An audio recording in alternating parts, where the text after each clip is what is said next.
প্রতিনিয়ত মুসলমানের ছেলে মেয়েরা আপনার গুনাহটাকেই আরো ডিজিটালাইজড করছে, নাফরমানিটাকেই, অসভ্যতাটাকেই ঈদের নামে, উৎসবের নামে আরো ডিজাইনেবল করছে।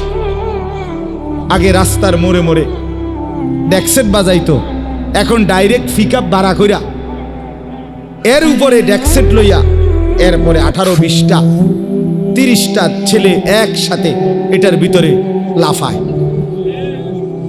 এইটা কি? চান্দিনার থেকে ক্যান্টনমেন্টে চান্দিনা, কথার কথা। গাড়িটা যাইতেছে আইতেছে, যাইতেছে আইতেছে, পিকআপ আর হেতে লাফাইতে আছে এটার তালে, ডেক্সেটে ফুল সাউন্ডে গান বাজতেছে, হেতে না লাফাইতে আছে। আগে কোরবানির ঈদে পিকআপ দিয়া গরু টানে, আর রোজার ঈদে মানুষ নামের বলদ টানে। কথা বুঝেন? এই পিকআপ দিয়া কোরবানির ঈদে বলদ টানবে, আর রোজার ঈদে এই বলদ রে টানবে। আজ থেকে 1 বছর আগে, মানে গত বছরের আগের বছর, বসির কোন বছর? গত বছরের আগের বছর, এই সফওয়ানের আমি কইছি না, গত বছরের আগের বছর, হ্যাঁ গত বছরের আগের বছর আমি এরকম রোজার ঈদের নামাজ পড়াইয়া আসতেছিলাম আমার গাড়িতে করে বাসার দিকে। তা আমার সাথে আমার ছোট ছেলে, আমার দোনো ছেলেই ছিল গাড়ি, আমার সাথে নামাজ পড়ছে। তা আমার ছোট ছেলে সফওয়ান, তার তখন 6 বছরের মতো হবে বয়স। তো সে গাড়িতে বসা, হঠাৎ আপনার এই হঠাৎ থেও আইতেছি, হঠাৎ দেখছে যে এই পিকআপের মধ্যে করে এই ডেক্সেট ঈদের দিন এরকম অনেক ছেলে এরকম লাফাইতে আছে আর গান বাজতেছে। এত ছোট মানুষ, আমার ফুতে কইতেছে আবু আবু আবু আবু এটা কিতা এরকম করে কাম। হেতে হঠাৎ অবাক হয়ে গেছে, মানে এরকম করতেছে কেন, এরা এরকম লাফাইতেছে কেন, হেতে বুঝছে না বিষয়টা কি। পরে আমি বললাম তারে, আব্বু তারারে আজকে সকালে কুত্তা কামড়াইছে। হ্যাঁ হ্যাঁ, আমার এই বয়ান আছে এখনো, গত বছরের আগের বয়ানটা এখনো নেটে আছে। তারারে মূলত আজকে সকালবেলা কুত্তা কামড়াইছে, কুত্তায় কামড়াইছে গুলারে। আর কুত্তার কামড়ে এখন সকালবেলা, আজকে ঈদের দিন, সমস্ত ডাক্তার ছুটিতে আছে, ফার্মেসিটিও বন্ধ, ওষুধ পাচ্ছে না, ডাক্তারও পাচ্ছে না, এই জন্য কুত্তার কামড়ে লাফাইতে আছে।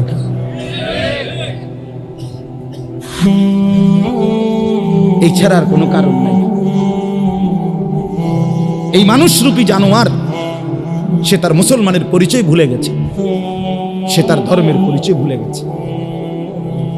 অথচ ঈদ তোর বাফে দেয় নাই, তোর আল্লাহ দিছিল। ঈদ তোর নেতায় দেয় নাই বেটা, ঈদ তোর আল্লাহ দিছিল।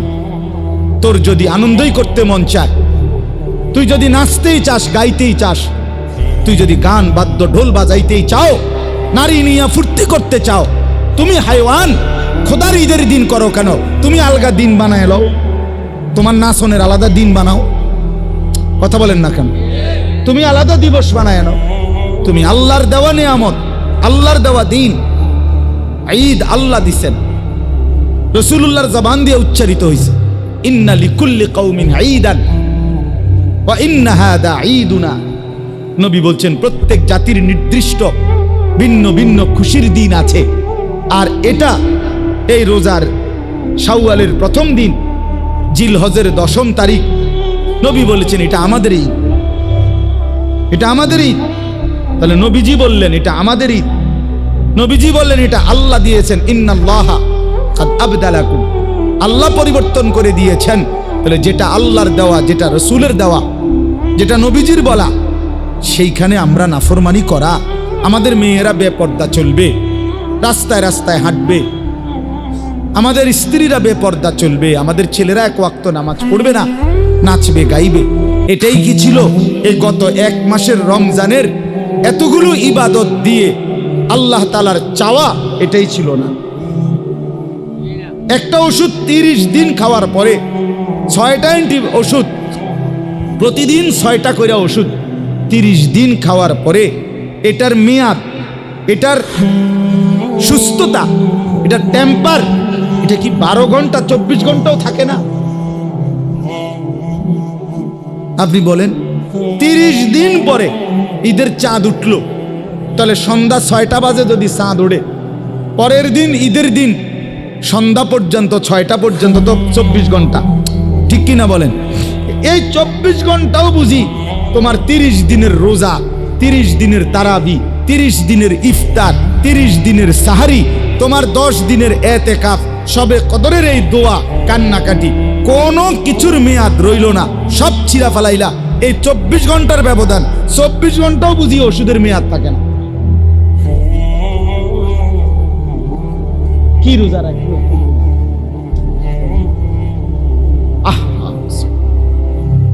কেমনে বসে গেলেন টেলিভিশনের সামনে? ওই চাচারা, কেমনে আবার শুরু করে দিলেন বিড়ি সিগারেট? কেমনে আবার শুরু করে দিলেন গালিগালাজ? কেমনে আবার শুরু করে দিলেন টেলিভিশনে নর্তকীর নাচ গান দেখে? আহা চাচা, আর কতগুলো রমজান দিলে আপনি বদলাবেন? আর কতটা সবে কদর দিলে আপনি বদলাবেন? বলেন। এইটাই আমার ওয়াজ, এটাই আমার বক্তব্য। এই যে কয়জন যুবক ছেলে আছো, তোমাদেরকেও বলি, ভাইয়া বলো, আমার ভাই ইনসাফের সাথে বলো মিয়া, যদি বিবেক থাকে, যদি মুসলমান মায়ের ঘরে জন্ম নিয়ে থাকে,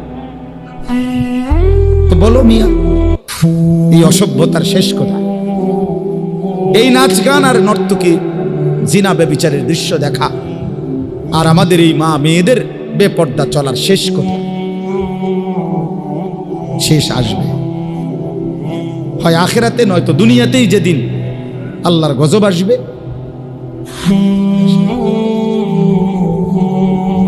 যেদিন বেঈমান কর্তৃক নির্যাতিত হবে, যেদিন কাফের কর্তৃক জুলুমের শিকার হবে, সেদিন চোখের পানিতে জমিন ভাসবে।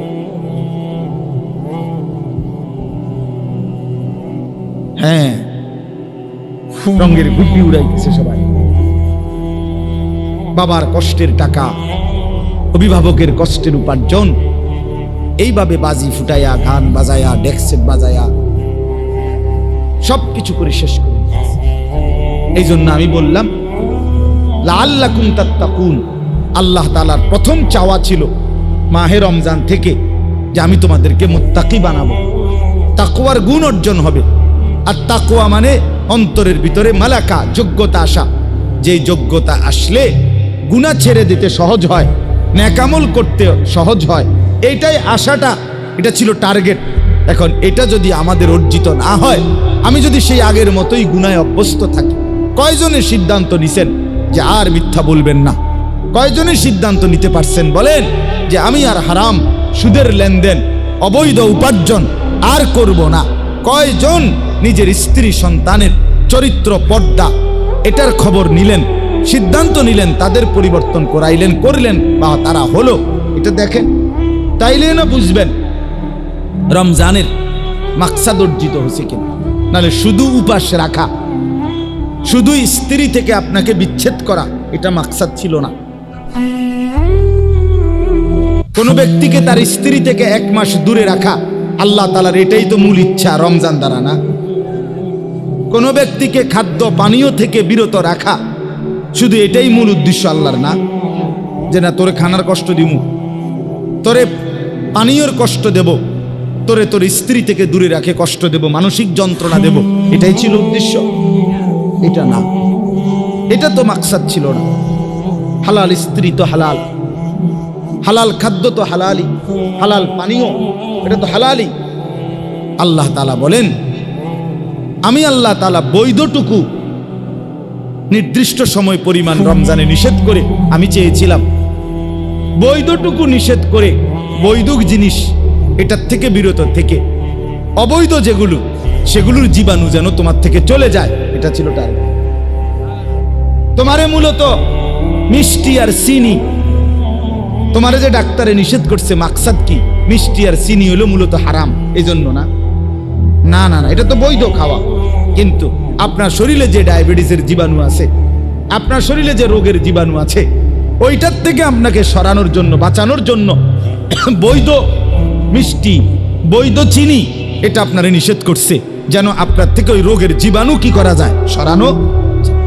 আপনারে গরুর গোশত খাইতে, আপনারে চিংড়ি মাছ খাইতে, পুঁই শাক খাইতে নিষেধ করছে, আপনার শরীরে চুলকানি বেশি, অ্যালার্জি বেশি, এই জন্য। তাহলে অ্যালার্জির জীবাণু, চুলকানি, এটা আপনার থেকে সরানোর জন্য এগুলো হালাল।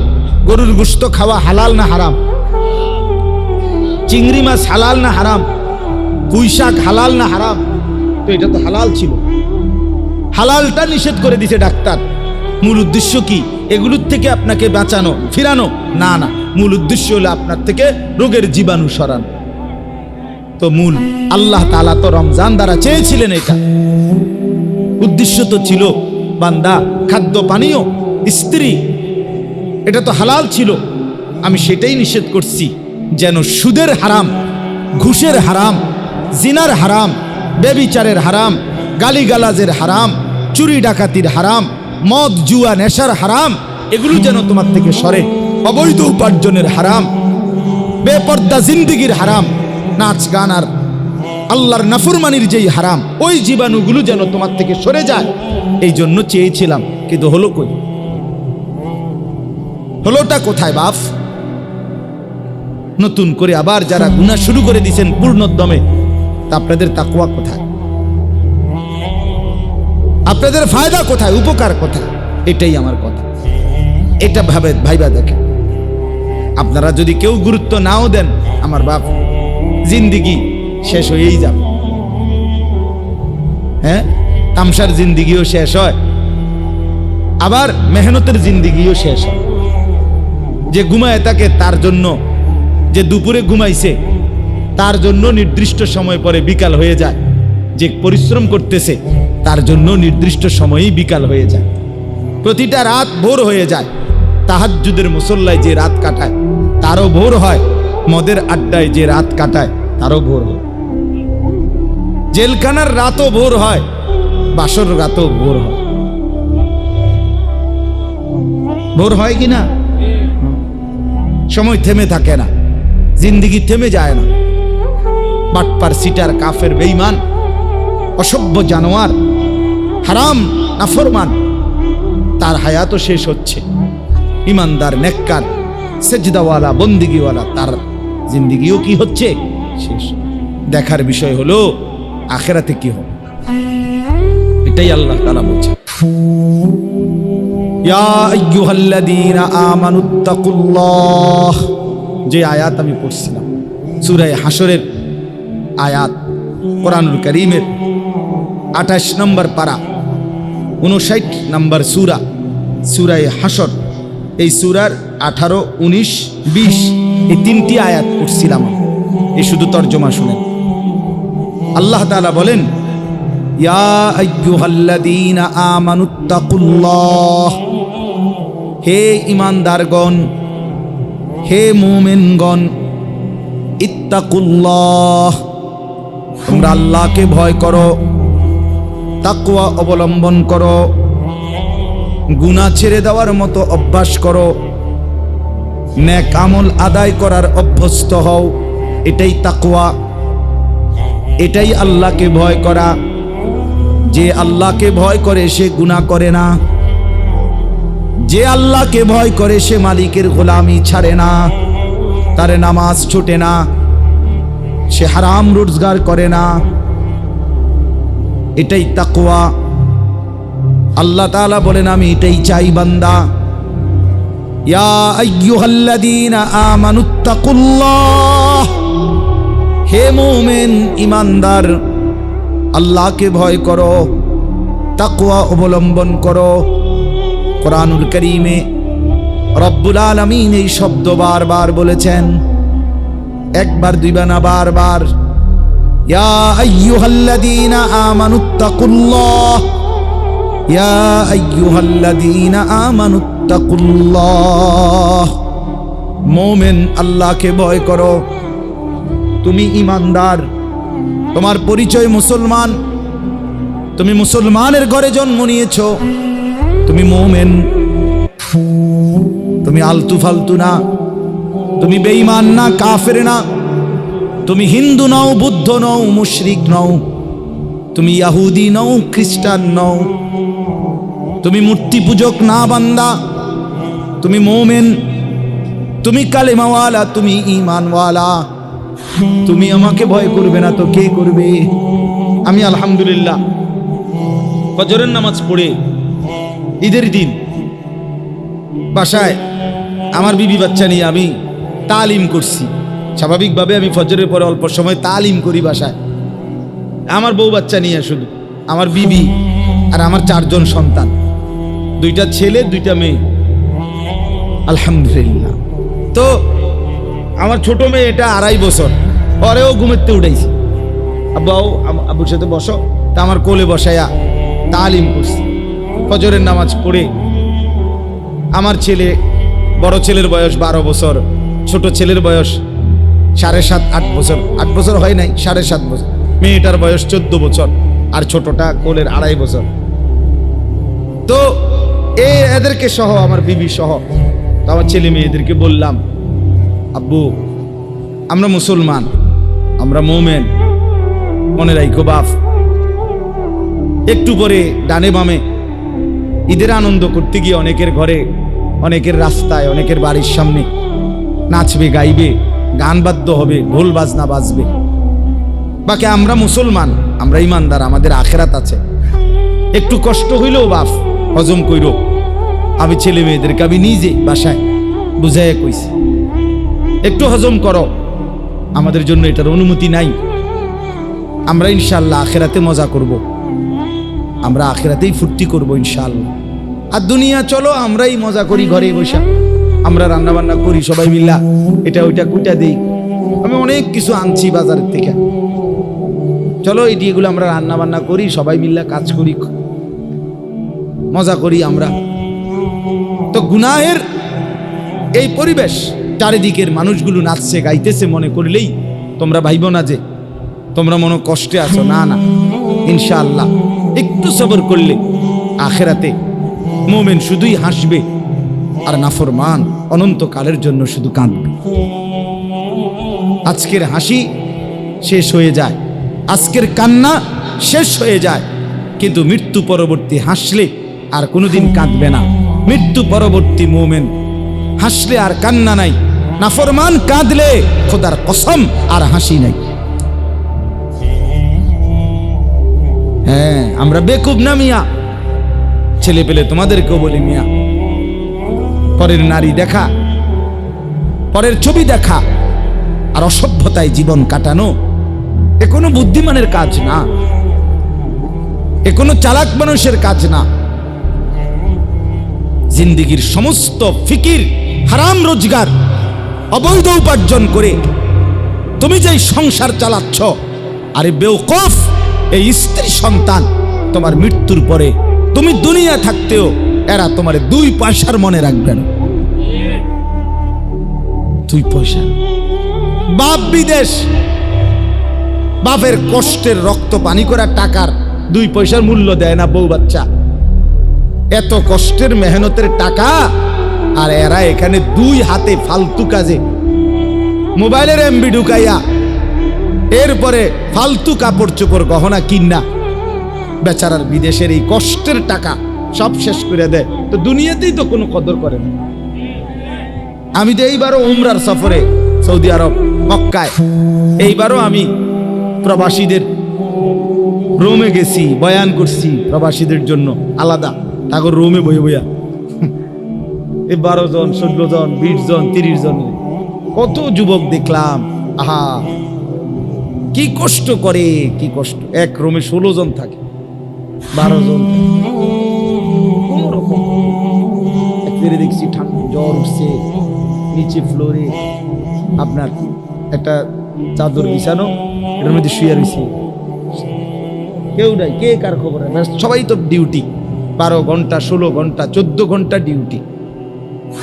এই কসবা বাড়ি ব্রাহ্মণবাড়িয়ার ওইদিকে এক ছেলে আমারে এইবারও জড়ায় ধরে এমন কান্দা, কইতেছে কহুজুর আজকে 8 বছর হয় আমি আসছি বিদেশ। কহুজুর আল্লাহর সাক্ষী রেখা বলি, 8 বছরে কোনোদিন একটা রোগের জন্য কোনোদিন একজন ডাক্তার দেখাইনি, একটা ভালো কোনো ওষুধ কোনোদিন খাই নাই, একটা নাফা হয়তো ব্যথা বেদনার একটা ট্যাবলেট নিজে নিজে কিনে খাইয়া লাইছি, কোনোদিন ডাক্তার দেখাই নাই, কারণ ওই ডাক্তার দেখাইলেই ওষুধ নিলেই কমপক্ষে 15,000 টাকা 20,000 টাকা শেষ হয়ে যাবে। এই টাকাগুলো জমায়া জমায়া বাড়িতে পাঠাই। সে নিজে বলছে আমার হুজুর, সুখ কি জিনিস, আনন্দ কাকে বলে। বিদেশে থাইকা আজকে গত 8 বছরে কোনোদিন আমি দেখি নাই হুজুর কেউ দেখছে কিনা সুখের কোন। এই কষ্টের টাকা, আমার ব্যথাটা কোথায়, অস্থিরতাটা, সেই টাকা এই মহিলাটা কিভাবে উড়াইয়া ফেলতেছে। সেই কষ্টের টাকাটা এই জানোয়ার ছেলে ঘন্টার পর ঘন্টা মোবাইলে উলঙ্গ ছবি দেখে তার বাবার এই রক্ত পানি করা টাকাটা শেষ করবে। আহা, কি করলি, কি করলি বাপ, কামটা করলি কি? এই জন্য বললাম, আল্লাহ তাআলা বললেন, ইয়া আইয়ুহাল্লাযীনা আমানুত্তাকুল্লাহ, হে মুমিন আল্লাহকে ভয় করো, গুনাহ বর্জন করো, নেক আমলে অভ্যস্ত হও। যদি বলি রব্বুল আলামিন, গুনাহ বর্জন করবার মতো শক্তি তো দরকার আমার তো নাই, নেক আমলে অভ্যস্ত হওয়ার শক্তি নাই।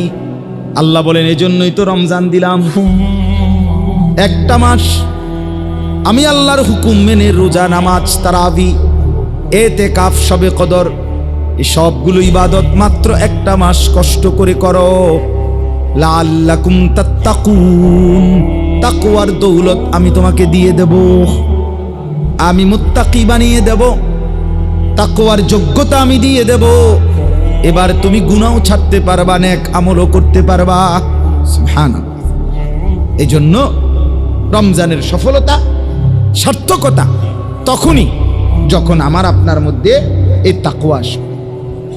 গুনাহ ছাড়বার হিম্মত হলো কিনা সেটা বল, নাইলে কোনো লাভ। এই রমজান আসলো আর গেল, আপনার কোনো পরিবর্তনই হইল না। আপনি যেমন আছেন এমন, যেমন সিন্নি এমন বতর বতর, এমন হলে হইল না। এই জন্য আমরা দয়া করে ফিকির করি, নিজের জীবন গঠন করি। বাবারা আর একটু যত্নবান হন, নিজের ছেলের দিকে নজর দেন, মেয়ের দিকে নজর দেন, স্ত্রীর দিকে নজর দেন। স্ত্রী সন্তান, বিশেষ করে নিজের মেয়ে এবং স্ত্রী বেপর্দা হওয়া, এটা আত্মমর্যাদাহীন পুরুষের পরিচয়।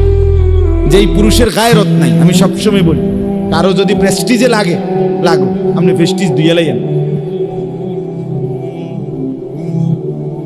কারো যদি মান সম্মানে লাগে, হ্যাঁ লাগো, আপনার মান সম্মান আসেনি, আপনি এটা লাগবে বেটা।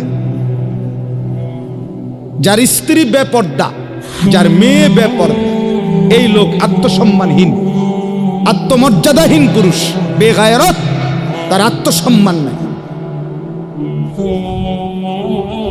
নয়তো কাপুরুষ সে। এই কারণেই তার স্ত্রী মেয়ে বেপর, যে তাকে 2 পয়সার কেয়ার করে না।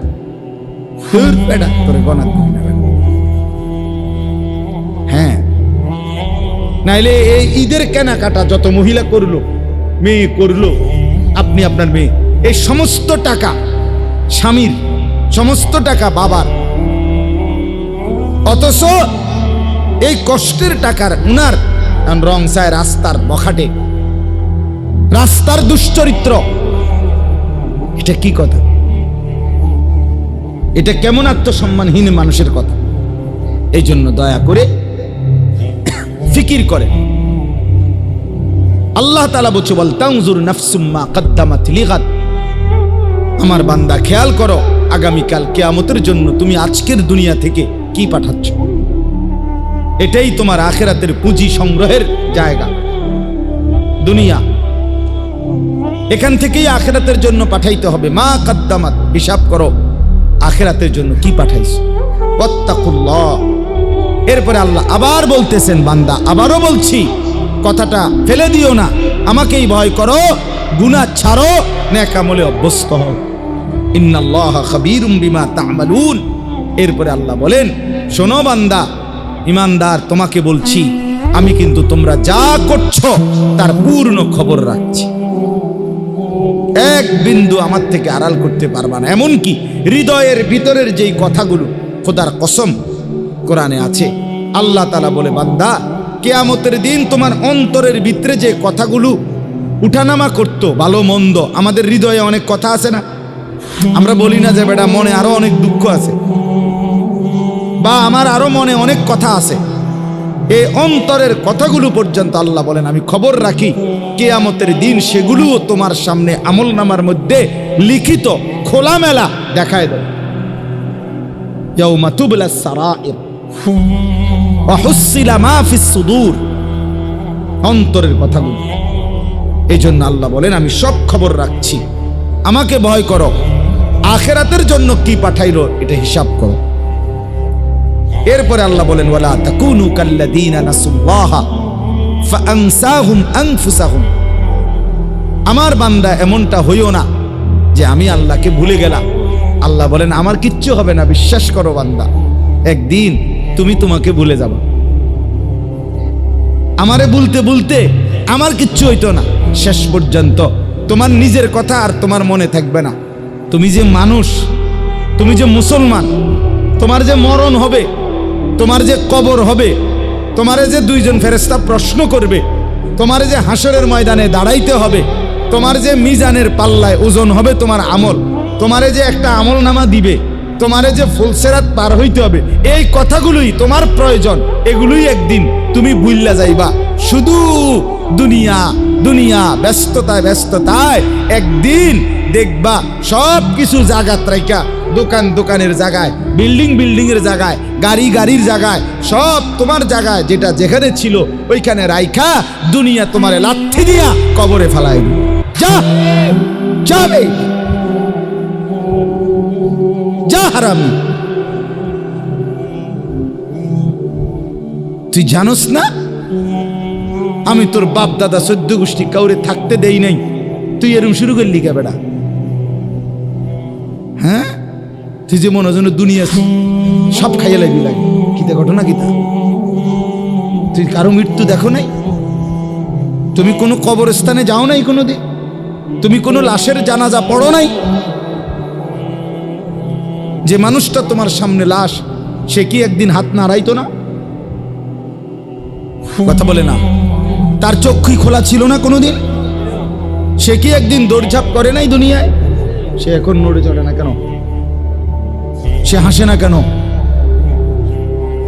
তার হাত নড়ে না কেন? দয়া করে বুঝতে শিখে। আল্লাহ বলে, এর জন্য এই পরিমাণ আমাকে ভুলে যেও না। আমারে ভুলে গেলে একদিন তুমি তোমাকে ভুলে যাবে, নিজের ভালোটাই মনে থাকবে। উলাইকা হুমুল ফাসিকুন, আল্লাহ বলেন এমন যারা নিজেকে নিজে ভুলে যায়, আখিরাত ভুলে যায়, এরা ফাসিক, এরা প্রকাশ্য পাপী। ফাসিক বলে প্রকাশ্য পাপী। কি পাপী? প্রকাশ্য পাপী। এরপরে আল্লাহ বলেন লা ইয়াস্তাবি আসহাবুন নারি ওয়া আসহাবুল জান্নাহ, শুনে নাও বান্দা, জাহান্নামবাসী আর জান্নাতবাসী কখনোই সমান হতে পারে না। হাসরের ময়দানে গেলে দেখবা ফারিকুন ফিল জান্নাহ ওয়া ফারিকুন ফিস সাঈর, একদল জান্নাতি আর একদল জাহান্নামী। কেউ হাসবে চির হাসি, কেউ কাঁদবে চির কান্না।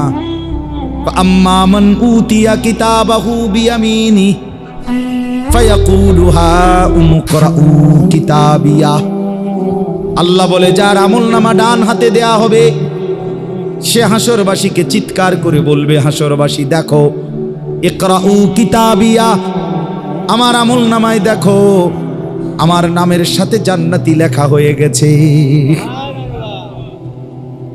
ইন্নী যানানতু আন্নী মুলাকিন হিসাবিয়া,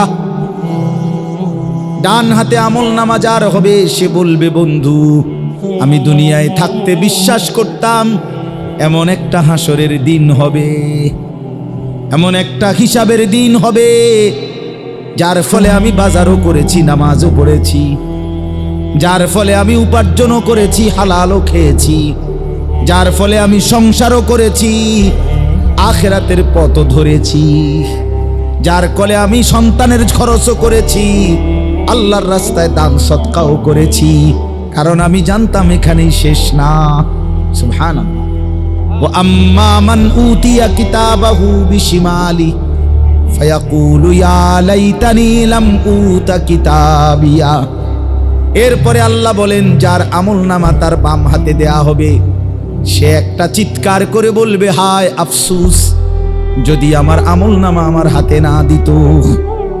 ওয়ালাম আদরি মা হিসাবিয়া, আমি যদি আমার হিসাব না দেখতাম।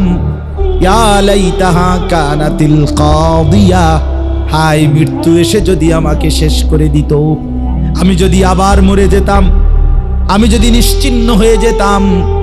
মা আগনা আন্নি মালিয়া, আমার মাল তো কোনো কাজে আসলো না। হালাকা আন্নি সুলতানিয়া, আমার সব ক্ষমতা কর্তৃত্ব তাও তো শেষ হয়ে গেল। আল্লাহ বলবেন, খুজুহু ফাগুল্লু, ফেরেশতারা তাকে ধরো এবং শক্ত শিকল দিয়ে বেঁধে ফেলো। সুম্মাল জাহিমা সাল্লু, এরপরে বলবেন ফেরেশতার তারে লাথি মাইরা জাহান্নামে ছুঁড়ে মারো।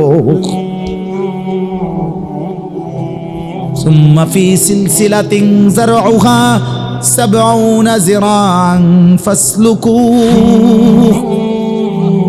এরপরে আল্লাহ বলবেন জাহান্নামের ফেরেশতারা ৭০টা আগুনের শিকল দিয়া নাফরমান রে বান্দাও। ফাসলুকু, এরপরে জাহান্নামটার মধ্যে ঘুরাইতে থাকো।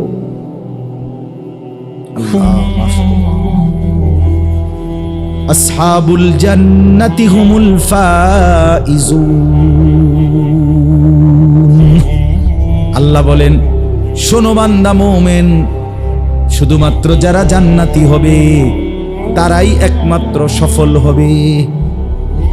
হুমুল ফাইজুন, তারাই সফল, তারাই কামিয়াব। কারা? জান্নাতি হবে যারা। কারা বলেন না? এজন্য চলেন আজকে প্রথম এইটাই মূল কথা, গুনাহ বর্জন করি, নয়তো রমজানের কোনো সার্থকতা হলো না। নয়তো রমজানের কোনো সার্থকতা হলো না। আসলো আর গেল, আমার কোনো লাভ হইল না, আপনার কোনো লাভ হলো না যদি গুনাহ ছাড়তে না পারে, মানসিকতা যদি বদলাইতে না পারে। আর শেষ কথা হইল, রমজান মাসের আরেকটা টার্গেট ছিল, আল্লাহ বলছেন ওয়ালা আল্লাকুম তাশকুরুন, তোমরা যেন আমার শুকর আদায় করতে পারো। এত বড় নিয়ামত, এতগুলো পেয়ে শুকর আদায় করা কার? আল্লাহ। তো মুহাদ্দিসিনে কেরাম, মুফাসসিরিনে কেরাম বলেন, কোন ব্যক্তি রমজান পেয়ে যদি আল্লাহর রমজানের পরে সে আল্লাহর শুকর আদায় করতে চায়, তাইলে শুকরের একটা নমুনা হইল রমজানের পরে শাওয়াল মাসের এই 6টা রোজা রাখা। এটা প্রমাণ করে এই লোকটা রমজানের শুকর আদায় করছে। এই কয় রোজা? এই মাসে 6টা রোজা রাখা, এটা শুকরের নমুনা।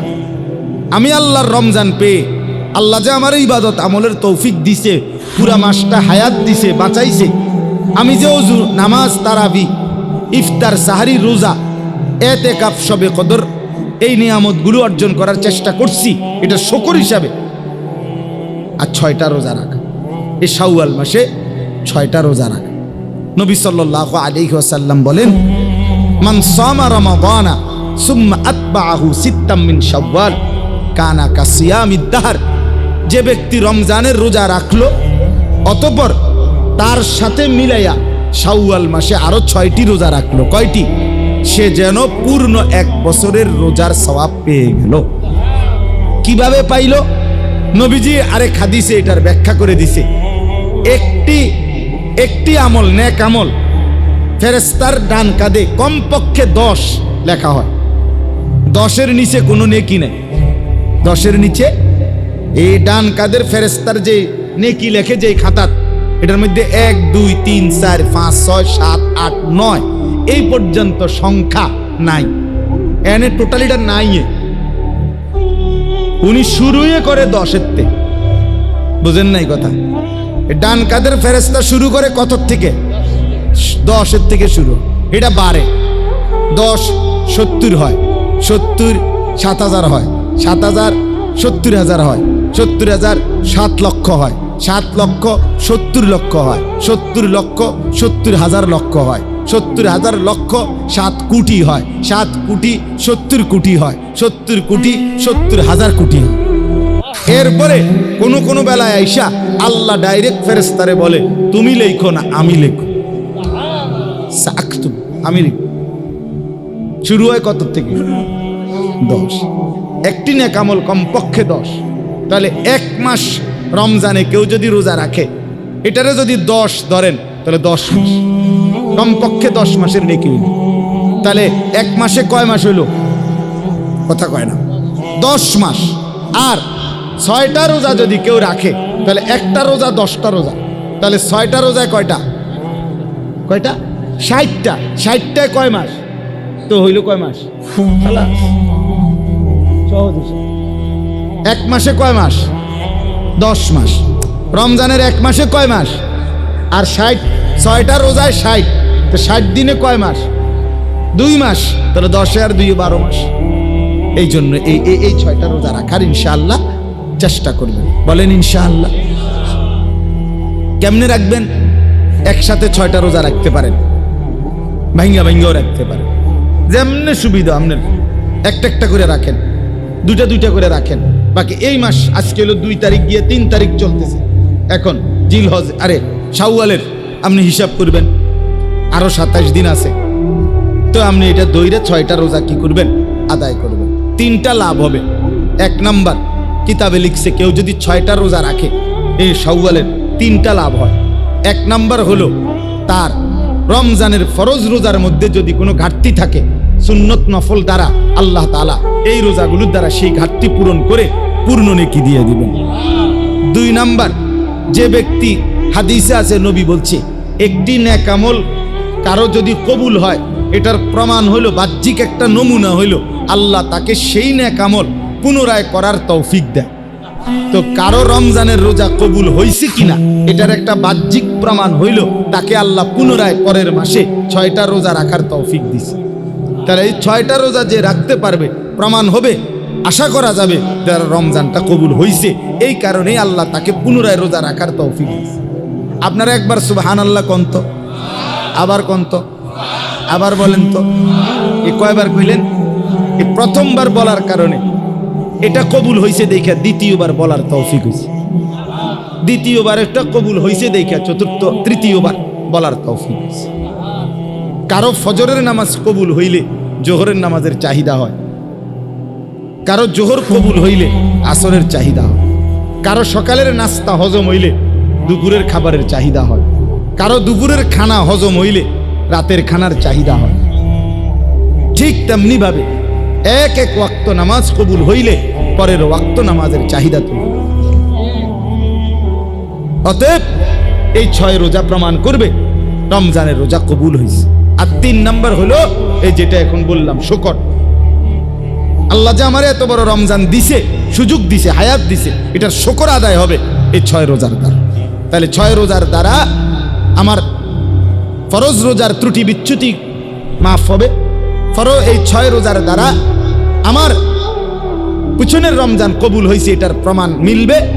6 রোজার দ্বারা আল্লাহর শুকর আদায় করার একটা দৃষ্টান্ত, একটা নমুনা হবে। আল্লাহ তাআলা আমাদেরকে তৌফিক দেন, কবুল করেন। এই তাকওয়া মসজিদ আল্লাহ তাআলা কবুল করেন। আলহামদুলিল্লাহ, ছোট্ট পরিসরে হলেও মাহফিলের আয়োজন নিয়মিত করতেছে মাওলানা হাসান বিন নূর ভাই, আরশ, বাকি সাথীরা, আমি তো সবাই অনেকেই চিনি। আলহামদুলিল্লাহ, আপনারা চেয়ারম্যান সাহেব এসেছেন, আপনারাও এসেছেন, সবাই মিলে আন্তরিকতার সাথে আমারও অনুরোধ থাকবে আপনাদের সাধ্যের ভিতরে যেটুকু কুলা মাহফিলটা প্রতি বছর আপনারা চালু রাখবেন। বলেন ইনশাআল্লাহ।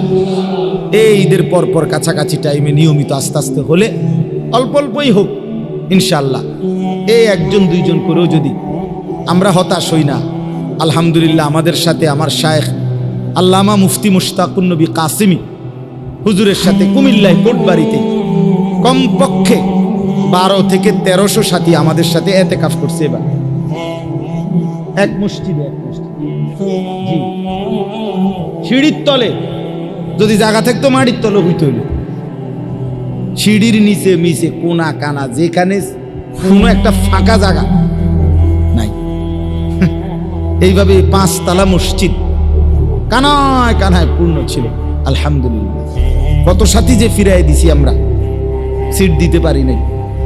তো এই সময় আমি দেখছি, হতাশ হই না এই জন্য। আলহামদুলিল্লাহ এবারও দেখছি এই 10 দিনের ইতিকাফে না হলেও কমপক্ষে 300-400 যুবক ছিল। এদের অনেককে দেখছি আলহামদুলিল্লাহ। রাত্রিবেলা 12টা 1টা 2টার দিকেও আমার কাছে আসছে, আইসা জড়ায় ধরে কাঁদছে, অজরে হুজুর গুনার রাস্তা ছেড়ে দেবার সিদ্ধান্ত নিছে, মোবাইলের আসক্তি ছেড়ে দিবে, জিনা ব্যভিচারের আড্ডা ছেড়ে দিবে। এর অনেক ছেলে নিয়ত করছে, কাঁদছে, রাত ভোর চোখের পানি ফেলছে। তাইলে ইনশাআল্লাহ আমরা হতাশ হই না। আল্লাহর দয়ায় রহমে মুসলমানের যুবক অসংখ্য ফিরে আসতেছে এবং ফিরবে ইনশাআল্লাহ। এজন্য একবারে হতাশ এই 2-4 জন অপদার্থ থাকবেই, এর ভিতরে নেককারও থাকবে। আল্লাহ তাআলা আমাদের প্রত্যেককে ঈমান আমলের তৌফিক দান করেন। আল্লাহ তাআলা আপনাদেরকেও নেককার হওয়ার, জীবনটা সুন্দর করার তৌফিক দান করেন। 1 সপ্তাহের ব্যবধানে সব কওমি মাদ্রাসায় আশেপাশে ছেলে মেয়ে মাদ্রাসায় ছাত্রছাত্রী ভর্তি শুরু হবে। আপনারা আপনাদের ছেলেদেরকে, মেয়েদেরকে, আপনাদের বাচ্চাদেরকে মাদ্রাসায় ভর্তি করাবেন। সব কওমি মাদ্রাসায় রমজানের এই রোজার ঈদের 1 সপ্তাহ পর থেকেই কি শুরু হয়? ভর্তি শুরু হয়। আমাদের বছর কওমি মাদ্রাসার বছর রমজান থেকে রমজান, আমরা এমনি হিসাব ধরি, আগের থেকেই আমাদের পূর্বসূরীদের, আমাদের মনীষীদের এভাবেই হিসাব। তা আমার ছোট্ট মাদ্রাসা আছে ওই ময়নামতি সাহেবের বাজার ক্যান্টনমেন্টের পাশে, সেখানেও আলহামদুলিল্লাহ আমার মাদ্রাসাতেও প্রায় 400-র মতো ছাত্র আছে। নুরানি বিভাগ, নাজেরা বিভাগ, হেফস বিভাগ, আলাদা শুনানি বিভাগ এবং কিতাব বিভাগ, না হেদায়েতুন নাহু জামাত পর্যন্ত, মানে 7ম শ্রেণী পর্যন্ত না 8ম শ্রেণী পর্যন্ত আলহামদুলিল্লাহ আছে। আপনাদের কাছেও সুযোগ হইলে আমাদের মাদ্রাসা তো ইনশাআল্লাহ আগামী বৃহস্পতিবার ভর্তি মাদ্রাসা খুলবে, শুরু হবে, সেখানেও আপনাদের বাচ্চাদেরকে ভর্তি করাইতে পারবেন। চান্দিনাতেও আলহামদুলিল্লাহ অনেক মাদ্রাসা আছে। আপনারা আপনাদের ছেলেদেরকে দিন শেখান, মেয়েকে দিন শিখান। আল্লাহ তাআলা আমাদের সবাইকে তৌফিক দেন, কবুল করেন, আমিন। প্রত্যেক অঞ্চলে আপনাদের এলাকার যারা ওলামায়ে কেরাম তাদেরকে কদর করুন, বলেন ইনশাআল্লাহ। নিজের ইমাম, নিজের মসজিদের মুয়াজ্জিন, নিজের মসজিদের খতিব, নিজ এলাকায় যে সমস্ত আলেমরা আছে ওনাদেরকে কদর করুন। আমি অনেক ছেলে আলহামদুলিল্লাহ আমার মহব্বত করে আমারে যদি কেউ জিগায় যে হুজুর এই গুনাহ ছাড়বার কথা একবার মনে হয়, আবার গুনায় জড়াইয়া পড়ি, কি করব? বা মাঝে মাঝে সিদ্ধান্ত নেই ভালো হয়ে চলবো, আবার 15 দিন পরে 20 দিন পরে আবার টেম্পার জায়গা, পারি না, কি করব? তা আমি সবসময় বলি চেষ্টা করবা কোনো আল্লাহওয়ালার কাছে আসা যাওয়া করতে। যদি না আসতে পারো ব্যস্ততার কারণে, পড়ালেখার কারণে, কর্মের কারণে, চাকরির কারণে, হতেই পারে ছুটি নাই আমার, তাহলে কমপক্ষে নিজ এলাকার তুমি যেখানে নামাজ পড়ো ওই ইমাম সাহেবের কাছে কতক্ষণ বসে থাকো, দেখবা ইমাম সাহেবেরই কও যে হুজুর আমার একটা ভালো কথা কয়ে দেন, আমার জন্য একটু দোয়া করে দেন, আমি যেন ভালো হয়ে চলতে পারি, আমি যেন আমার চরিত্রটা ঠিক রাখতে পারি। হ্যাঁ, মাওলানা মারুফ এই মাত্র বলল, 9ম শ্রেণীর ছাত্রের কথা বলছে কিনা বলেন? আমি যেই ছেলের কথা শুনছি এতক্ষণ 15-20 মিনিট মোবাইল বললাম যে কথা, এও এরকম কথাই কইছে, একই কথা। তার কথা শুনে অবাক হইলাম যে ঠিক এ আর এ একজন না, আরেকজন সে এই কথাগুলি বলছে। নষ্ট চরিত্রের কথা, জঘন্যতা কোথায় নামছে? উঠতি বয়সের ছেলে মেয়েদের চরিত্রহীনতা, নির্লজ্জতা, অসভ্যতা, এটা আপনারা যারা একটু বুঝের মানুষ, মুরব্বী আছেন, জাগো বয়স 40-এর উপরে, আপনারা স্বপ্নে না, স্বপ্নের উর্ফেও যদি কিছু দেয় ওইখানেও পাবেন নাই। আমার সমাজের, আমার দেশের, আমাদের অঞ্চলের সর্বত্র উঠতি বয়সের ছেলে মেয়েদের হালাত কি?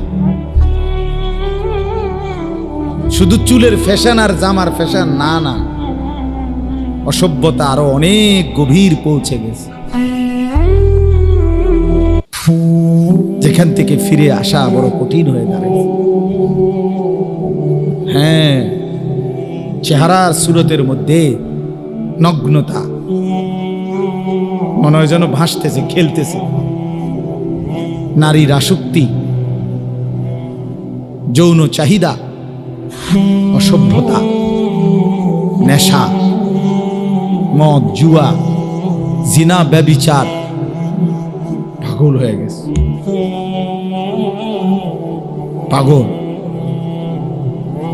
আমি তাফসীরের মধ্যে পড়ছি, যে নেশা করে সে জিনাও করে, যে নেশা করে সে নারীর সাথে অপকর্মও করে। নাউযুবিল্লাহ। প্রত্যেক নেশাখোর অল্প সময়ের ব্যবধানে ব্যভিচারীও হয়। এই জন্য বললাম, সবাই মিলে আন্তরিক হয়ে,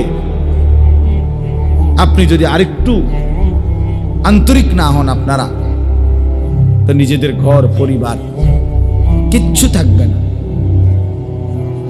এই পাশ্চাত্যের হাওয়া, ওয়েস্টার্ন হাওয়া, এই মোবাইলের আমন্ত্রণ, ফেসবুকের আমন্ত্রণ, সারা পৃথিবীর নর্তকী আর গায়িকা আর নায়িকা,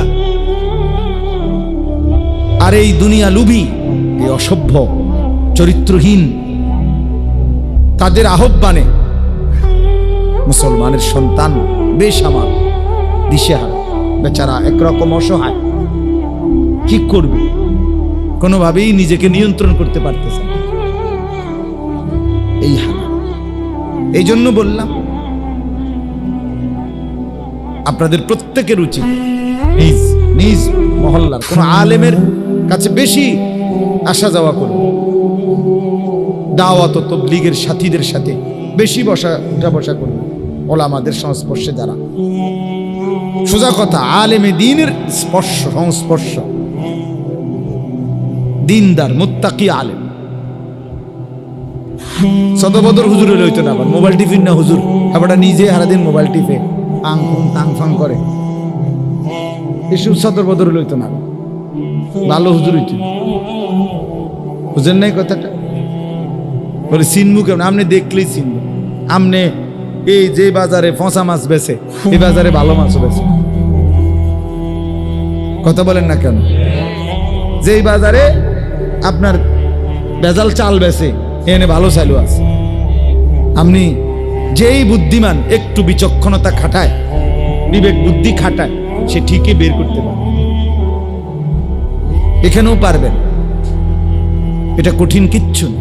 আল্লাহ তাআলা কোরআনুল কারীমের মধ্যে বলছে, আল্লাহকে ভয় করলে, গুনাহ থেকে বাঁচবার সিদ্ধান্ত নিলে, আমি আল্লাহই তোমার অন্তরে একটা ফুরকান, পার্থক্য করার মতো শক্তি, একটা আলো তোমার অন্তরের ভিতরে আমি দিয়ে দেব। ইন তাত্তাকুল্লাহা ইয়াজআল লাকুম ফুরকানা। আল্লাহ তাআলা বলছে, তুমি যদি আল্লাহকে ভয় করো, গুনাহ ছেড়ে দাও, মজবুত সিদ্ধান্ত নাও যে আমি নাফরমানির রাস্তা ছেড়ে দেব, কিন্তু কিভাবে ছাড়বো, নেক কাজ করব, আমি কিভাবে করব, এমন একটা দরকার যদি তোমার হয়, আল্লাহ বলেন ইয়াজআল লাকুম ফুরকান, আল্লাহই তোমাদের জন্য দিয়ে দিবেন ফুরকান, পার্থক্য করার মতো যোগ্যতা, শক্তি, এমন একটা ভেতরের স্পিরিট, এমন একটা শক্তি আল্লাহ দিবে। এটা দিয়েই তোমার অন্তরেই তোমার দিল বলে দিবে কোনটা হক কোনটা না, কোনটা ভালো কোনটা মন্দ, কোন কথাটা ভালো কথা, কোন কথাটা মন্দ কথা। আপনি বুঝেন না? কথা বলেন না কেন? কোনটা হাসি কোনটা কান্না আপনারা বোঝেন না? কোনটা ভালো মানুষের হাসি, কোনটা সিটারের হাসি, বাটফারের হাসি, আপনারা বুঝেন না? কথা বলেন। মানুষ তো বুঝেই, যেই কোনো মানুষই বুঝে, এটা তো সহজ বিষয়। এই জন্য আমরা প্রত্যেকেই, আমি মারুফের কথা বলতে গিয়ে এই কথাগুলো বললাম। আমি খুব লম্বা করতে চাই না, রাত হইছে অনেক। আলহামদুলিল্লাহ তার বয়ানও আপনারা শুনছেন। আমার প্রথম কথা হইল এই, আপনাদের কাছে অনুরোধ করছি, প্রত্যেকেই স্থানীয় ওলামা, ইমাম, খতিব, তাদের সাথে সম্পর্ক বাড়াবেন। বুঝিনি আমার কথাটা কনছে? বাড়াবেন ইনশাআল্লাহ। বেশি বসবেন, ওনারেই কইবেন, ইমাম সাহেব হুজুর আমারে দুইটা কথা কন, একটা কথা কন, একটা মিনিটে বলেন। হাদিসের মধ্যে আছে বহু সাহাবী এরকম নবীজির কাছে আসছে, আয়েশা বলছে ইয়া রাসূলুল্লাহ আমারে একটা কথা কইয়া দেন। নবীজি এক কথা বলছে, ওয়াজ শেষ। লা তাগদাব, একজনকে কইছে রাগ করিও না, খালাস ওয়াজ শেষ। ওয়াজ কি করছে কদ্দুর? এই কথাইটাই ওয়াজ, যে লা তাগদাব, কি করিও না। আরেকজনে বলছে আমি সারাক্ষণ করতে চাই এমন একটা আমল কর। বলছে লা ইয়াজালু লিসানুকা রাতবান বিযিকরিল্লাহ, আল্লাহ তাআলার জিকির দিয়া জিহ্বা ভিজায়া রাখবা। যাও, এটাই ওয়াজ, খালাস। এই এক সাহাবীকে বলছে গোটা ইসলাম মানতে চাও তুমি, আমি তোমার একটা পদ্ধতি কই। নবীজি বলছে ওই সাহাবীকে, আমি তোমার একটা বুদ্ধি কই, যে বুদ্ধিতে গোটা ইসলাম মানা তোমার জন্য সহজ হয়ে যাবে।